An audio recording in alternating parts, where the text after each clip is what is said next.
I brought you some of your favorite treats from downtown again. Nothing but the sweetest to spoil my sweet girl. Today was a great day at work, darling. I was able to give myself a hefty bonus thanks to the diligent care I put in at work, which, surprise, is the same amount of effort I put into pampering and spoiling you, my darling. And now, I finally get to spend the rest of my day with you. Where the fuck did you go, darling? Oh, you must have gotten hold of my scissors after I was done cutting your hair. But I'd made sure I had secured it and any other dangerous objects I might have brought down here when I was done. It's no matter. I can find the details out later once I catch you. And I will find you, my darling. Oh, you think I don't know you're still in here? Come on. I know the basement door hasn't been open since this morning, which was the last time that I opened it to leave for work after our cuddle session last night. I have my ways of keeping this place locked down. I'm going to give you a choice, dear. A very simple choice. Either you come out now, and not only will your punishment be less severe, I will also reward you by getting you a few new books and cooking your favorite meal. That way you won't feel so terrible from the punishment's aftermath. Or you can be a stubborn brat and continue to hide from me. In which case, what I already had planned will be much, much worse. The ball's in your court, my dear. I will let you decide which option you want until I find you, in which case, I'm going to have to assume that your choice was the latter one. You only have yourself to blame when I'm done with you. Now, let the hunt begin. Oh, and by the way, darling, you might have noticed I didn't give you any option where you don't get punished. The fact is, you tried to escape from me. If I let you off the hook, it will only embolden you to make more attempts to leave. And you'll only surrender when you realize your current plan could no longer work. Instead, I'm going to have to snip that little rebellious attitude in the bud before it can fully bloom into a problem. That said, if you do reveal yourself now, the punishment I will treat you to would definitely be less painful and softer than if you didn't give up. Remember, you have the time until I find you before that offer dries up. Plus, you get to enjoy a complimentary dish as a reward for being so good. Oh, this carpet feels so nice to walk on. It's warm to the touch, and it's comfortable to step on with your bare feet. If I ever let you out of your restraints, I would feel safe knowing that you'd be able to walk around the basement without discomfort. But if you try to leave, you're going to have to walk across the forest for miles, getting your precious feet torn and shredded by painful twigs and rocks that are scattered across the ground floor. Or, if it was winter, the cold biting into your skin and the snow bringing down your body temperature would make you reconsider your choice. You know, I chose this floor before I brought you here in case you ever tried hurting yourself, like by slamming your head into a hard floor or something stupid like that. I mean, you do try to hurt yourself by banging the back of your head into the pillow, but just in case you ever broke free, like now, you wouldn't be able to injure yourself as easily as you could if I hadn't renovated. You know, this reasoning reminds me of an asylum with padded rooms and restraint jackets for its patients. But considering how you are constantly trying to leave me, even though you know it's futile, I think you could actually be qualified as insane. After all, the definition of insanity is the inability to realize that doing the same thing over and over and over again is always going to lead to the exact same result. Which in this case is me refusing to let you go. Are you under here? Oh, no luck. What about here? You know, I'm kind of glad that you weren't hiding in the closet. It would mean that you either never watched a horror movie or never played hide and seek when you were young. But you know what? That kind of makes sense considering your past. You never really had any friends growing up. Every close friend you ever had always moved away by the end of the year or by the beginning of summer break. Eventually, you just gave up on trying to make friends. How sad. After all, you have such a wonderful personality, and you go out of your way to help acquaintances no matter how small the problem is. Whether it be a dropped pencil to giving them genuine project advice when you even weren't in their group.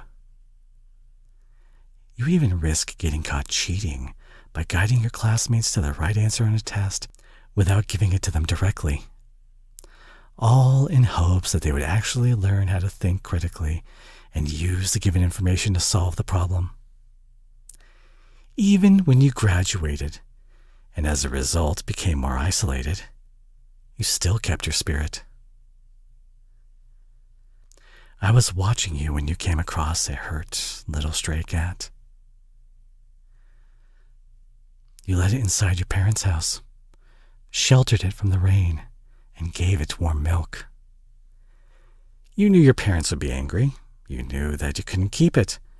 But instead of abandoning it back on the streets, you brought it to a shelter where you could visit it every day you were free until it got adopted. I don't know anyone that would go that far for such a small animal. Your kindness is actually one of the reasons why I love you so much. You know, I have a feeling that whenever you were at the shelter, you subconsciously wanted to be adopted just like that cat. To be pampered and spoiled for the rest of your life without any worries by a loving man who would take care of everything. I should know. I was there with you in that shelter. Someone who would never move away. Someone who would never make you feel alone. Someone who would keep you safe. Someone who would find you. Don't struggle, dear. You're only delaying the inevitable. Let me get... I know you're frightened, and you should be. You should have taken my deal, darling. It would have been a lot easier to you. But now that you're pinned down beneath me, with your arms forced against your waist by my thighs, you might as well give up. Oh, your floppy legs are just the cutest. I remember that back when I was dragging you to my car. I had perfectly gagged your mouth, tied up your hands, but I did a pretty poor job of securing your legs. You ended up breaking them and made the same desperate kicks you're doing right now. In fact, I used it as a sort of scale to see how much of you I had under my control. Your floppy kicks right now is your last stage in resistance before I have you completely restrained. Oh, this next part's going to be a bit scary and unpleasant. but I have to sedate you in order to put you back in your bed and replace the leather bonds you destroyed. I choose leather as it was more comfortable than cuffs, chains, or rope. But I guess that will have to change. Keep your head still for me, love. There. Everything's gonna be okay. Shh. Now this part's gonna be uncomfortable. But don't worry. You're gonna feel a quick little pinch, darling. See, darling? It wasn't that bad. If you had chosen to come out, we would have already been done with half of your punishment. It will only take a few minutes before you go under. But just know that even though you made me really, really mad today, I still love you so much, darling. Now, rest your eyes. I love you. Oh, you finally awoken, darling. Let me set the book down and then I'll come explain the changes I've made to your restraint system. First of all, I'm not going to replace the leather restraints with a different material. Sure, I did take out the old ones that you cut and in their place installed newer, more robust leather bounds from downtown, but effectively they're still the same, only stronger. Instead, I added 3 new belts to tightly strap you down to the bed, holding your body down much more effectively than those silly hand and leg leather padded cuffs that I was using before. I truly did take inspiration from those mental asylums. Thank you so much for putting the thought in my head, darling. The last major addition is currently wrapped around your neck, my darling. A small, petite, little shock collar. Engraved on the front, it says, "Property of Zayden." Don't fret, dear. I'm not going to use it. At least, not right now. During your punishment, that's when we'll get to see it in action. But I need you to be fully awake and sharp for the punishment to really teach you a lesson. I can't perform it on you right now, since you're still under the effect of the sedative. Plus, you need to be fully conscious so that you can explain to me how you broke out in the first place. But the most important reason being that, because of your weakened and drugged state, my punishment might cause some permanent damage to your body that can't be healed. It's much safer to wait it out before I begin. So, I would suggest you take this time to prepare yourself for what is going to happen next. But for now, you can just let the lingering effects of the sedative lull you to sleep. I'll be with you all the way, keeping you safe. I know I said this after I gave the injection, but I truly do love you. I will always love you. Everything I do is for you. This way, you are mine. Mwah. I love you, darling.